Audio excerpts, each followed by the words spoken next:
پتہ ہے معجزے کیسے ہوتے ہیں؟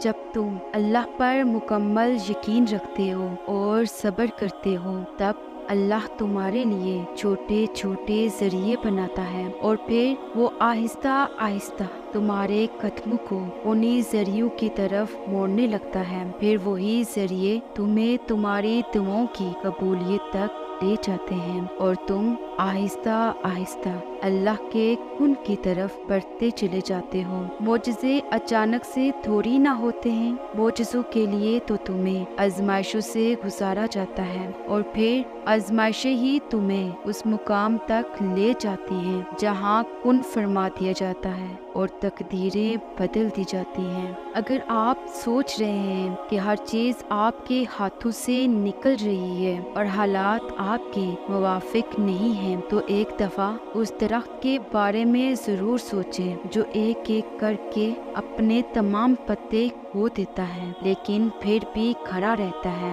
صرف اس امید پر کہ بہار کے دن ضرور آئیں گے۔ اس طرح اپنے پیدا کرنے والے سے امید رکھیں جو ہر چیز پر قادر ہے۔ سنو، مسلسل دعائیں اللہ سے کن کہلوا دیتی ہیں، کیونکہ اللہ رب العزت بڑی لاج رکھنے والا بڑا صحیح ہے۔ وہ اپنے بندوں کو کبھی ضائع نہیں کرتا، وہ بندے کے اٹھے ہوئے دونوں ہاتھوں کی بڑی لاج رکھتا ہے، انہیں خالی ہاتھ نہیں لٹاتا۔ سیدنا سلمان فارسی رضی اللہ عنہ سے مروی ہے، جب بندہ اللہ تعالیٰ سے سوال کرنے کے لیے اس کے سامنے اپنے دونوں ہاتھ دراز کرتا ہے تو وہ اس سے شرماتا ہے کہ ان کو خالی واپس کر دے۔ سنو، جب تم ناممکن حالات میں بھی اللہ کا در نہیں چھوڑتے، تب وہ تمہیں اپنے معجزات سے نوازتا ہے۔ جن دعاؤں کو تم ناممکن سمجھ کے بلا چکے ہوتے ہو، اللہ انہی دعاؤں کے ذریعے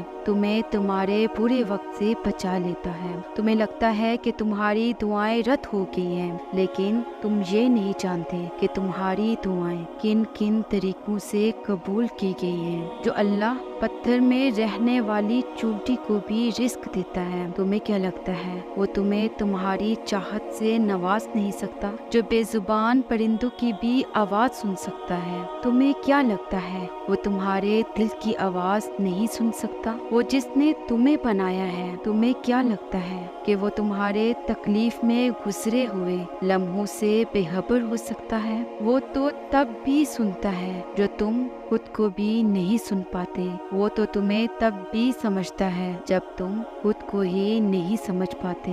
تو پھر کبھی یہ مت سوچنا کہ اللہ نے تمہاری دعا رد کر دی، اس نے ہر پکار سن لی ہے، اس نے بس عطا کرنے کا ایک وقت مقرر کر رکھا ہے۔ تم اپنے اس ٹوٹے ہوئے دل پر غم نہ کرو، کیونکہ جس نے اسے بنایا ہے وہ اس دل کو موڑ بھی سکتا ہے اور پھر سے جوڑ بھی سکتا ہے۔ کیا تم نہیں جانتے تمہارا اللہ سب کچھ کر سکتا ہے؟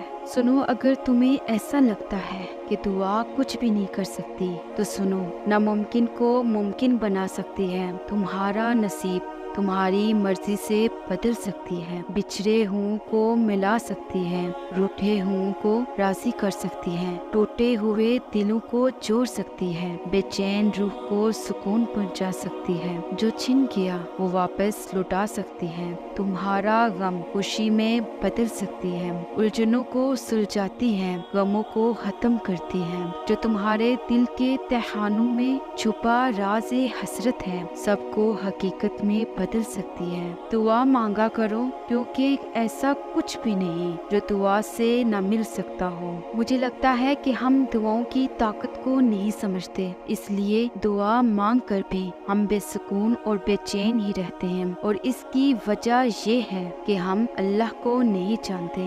ہم یہ تو جانتے ہیں کہ اللہ ہمارا رب ہے، مگر ہم یہ تو جانتے ہی نہیں ہیں کہ اللہ کون ہوتا ہے، وہ جو پالتا ہے، وہ جو ہماری زندگیوں کا نظام چلا رہا ہے، وہ جو ہماری بے آرامی کو آرام میں بدل سکتا ہے، وہ جو لا حاصل کو حاصل بنا سکتا ہے، وہ جو ہمارے نقصانات کو نفع بنا سکتا ہے، وہ جو ہمارے آنسوؤں کو مسکراہٹ میں بدل سکتا ہے، وہ جو ہمارے غموں کو خوشی بنا سکتا ہے، وہ جو شر کو خیر میں بدل سکتا ہے، وہ جو ہمارے خوابوں کو حقیقت بنا سکتا ہے۔ جب تک آپ کو یہ علم نہیں ہوگا کہ جس سے آپ دعا مانگ رہے ہیں وہ رب کون ہے اور وہ کیسا ہے، تب تک دعاؤں میں آپ کا یقین نہیں ہوگا۔ قرآن پاک میں اللہ فرماتا ہے، بھلا کون ہے جو بے قرار کی دعا سنتا ہے جب وہ اسے پکارے۔